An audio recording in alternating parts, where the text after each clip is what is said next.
Hello, welcome to the very first devlog for Project Triangle. I plan to spend roughly 6 weeks working on this project, and then I'm going to go work on some more projects. I have a bunch of projects I want to work on, so I want to kind of create some very fast-paced kind of project turnover times. So let's get into looking at what I've done this week. So there's three kind of pillars that I want the game to be based around. The first is a track editor, where the player can create the track that they want to create, as well as influence the environment that will be created around the track itself. And this is going to link really closely with actually the sharing the track bit, where I want the players to be able to take their tracks and share it with their friends and then kind of create a community around all these different tracks that they've made. And then the third part really revolves around actually playing the game and the movement and the mechanics behind the actual game itself. And so now you know the basics of the game, let's go check out what we've done this week. So this week I've been primarily working on getting the actual track editor itself to work, so we can go around and place nodes down, and then rotate nodes around too. So we can start to actually build out a track itself.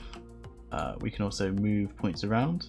We're kind of making them snap to points at the moment.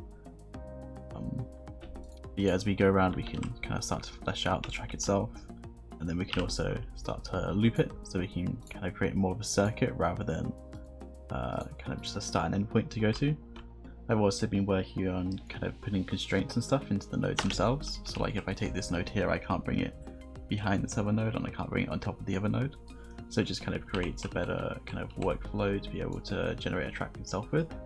The final thing I did this week was I started adding some additional functionality into the editor itself.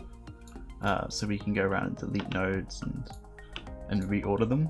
I still need to do some work on actually reordering the nodes themselves so that the angles between the nodes correct themselves automatically to begin with, just so that you're not left with a jumble mess like this at the beginning. But most of the track editor and functionality around the track editor is there now. We need to work on some kind of UI and an interface and user experience around actual generating the tracks themselves. But the actual functionality is all there, so we've made a good start, I think, so far. The next week I plan to start working on the player controller for driving the car around, so that we can start driving and drifting around corners and actually playing on the racetrack itself. And then when that's done, we can start working on editing like the size of the track to make sure that that's fits with the scale of the car and the movement kind of speed of the car. And then those changes would then have to be reflected onto the track editor itself.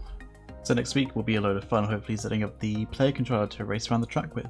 But with that, I want to thank you for watching the first devlog, and I'll catch you next week.